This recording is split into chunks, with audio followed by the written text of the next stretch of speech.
History seems to always repeat itself, and Chicago has a very similar situation like they had in 2005. Justin Fields, who is QB1, and Tyson Bagent, who is QB2, are like Rex Grossman QB1 and Kyle Orton QB2. Justin Fields is way better than Rex Grossman, just putting that out there real quick. Yes, 2005 versus 2023 are much different seasons. And guess what? The Chicago Bears have won 2 of their last 3. Justin Fields got the big 40-point win over the Washington Commanders a few weeks back, and Tyson Bagent got the big win for Chicago with 30 points over the Las Vegas Raiders. 2 different quarterbacks, 2 different playing styles, and only one can start. So who should start moving forward once Justin Fields is back from his injury? Hello, welcome back to this episode of Just Another Year Chicago. My name is Nick Rohde, and as always, thank you for tuning in. Today, I am going to go over Justin Fields versus Tyson Bagent and who can help this team continue to win. Before I begin, though, please hit the like button on this video. Put your thoughts in the comment section below, and if you haven't already, if you please could, hit that subscribe button for all your up-to-date Chicago Bears news. And thank you to Freshie Organic Tequila Seltzer for sponsoring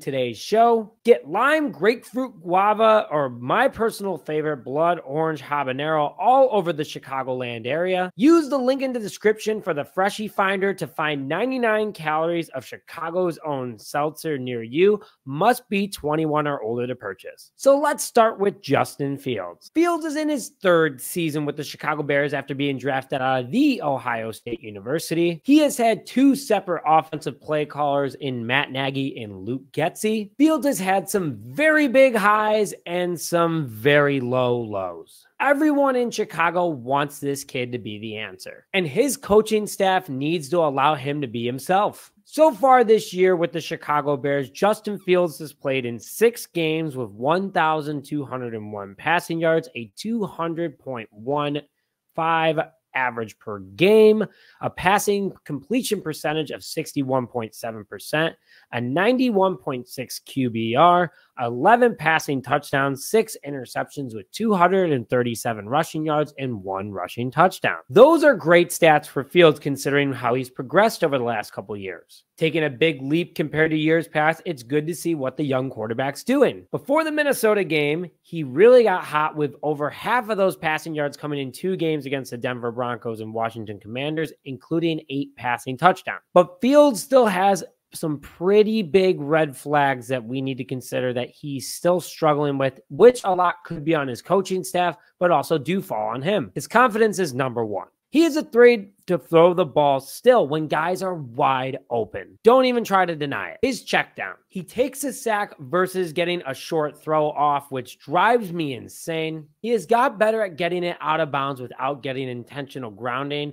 But Tyson Bagent just seemed to be way more natural at that, getting it to the guy that's only 3 yards in front of him, getting a small, if not breaking gain, instead of taking a sack and potentially hurting yourself, losing the ball, or just losing yards. And his running versus his throwing. There's been a lot of times where Field has had great success running the ball, taking it himself. But then there's other times where it's like, what are you doing? You have DJ Moore, you have Darnell Mooney, you have Cole Kmet open, wide open downfield that you should be throwing it to instead of getting 4 yards. You could get 20 yards. He's still a developing quarterback. It's a tough system that he's in right now, but what makes him so special is his athleticism. He can throw it all the way downfield if he really had to. It's insanely impressive how accurate he is on the deep ball when he does do it. He does get big chunks of yards with his legs a lot of the time, which is something a lot of quarterbacks can't do. He does make more time for himself. Sometimes he doesn't need to, but when he does need to, he's very good at getting out of a situation and making time for himself. And on top of that, he owns the locker room. A great leader, a great teammate, and a great friend to all those guys on the team, and also a great guy to coach.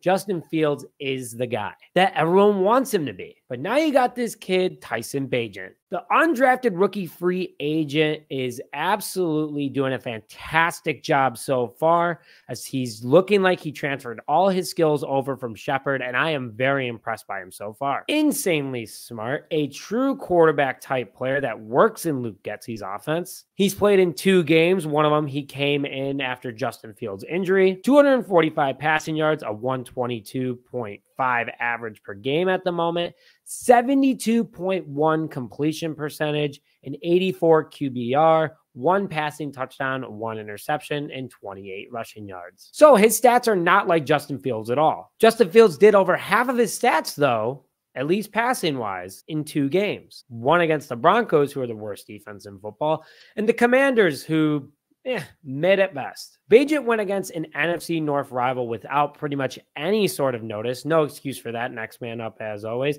And he almost won the game, but he has flaws as well. He doesn't go for the home run play. And when he does, he underthrows the ball, which in my opinion wasn't his fault. But really, out of all the things I can think of, that's his only flaw. We haven't seen him throw it deep yet. He's fantastic at being a smart player. He has a great ability to get the ball off, knows where all his wide receivers are at one time, and he's not a type of person to just go to his first option. He is so good at reading a field. It's unbelievable. He's a natural pocket quarterback that works well in this offense. He doesn't fold under pressure because he makes opportunities for himself and knows where opportunities are. The Raiders have Max Crosby, arguably one of the best edges in football right now. And yes, he had a sack and 3 pressures against Bagent, but for a guy that was averaging a sack per game and 6.5 pressures per game, the offensive line did a great job, but also it's a good look on Bagent because he was always getting the ball out. A very smart player. Love what he's been doing with this offense so far, and I'm very impressed by the rookie. So the question becomes, who would I start even when Justin Fields comes back from his injury? If I'm the Bears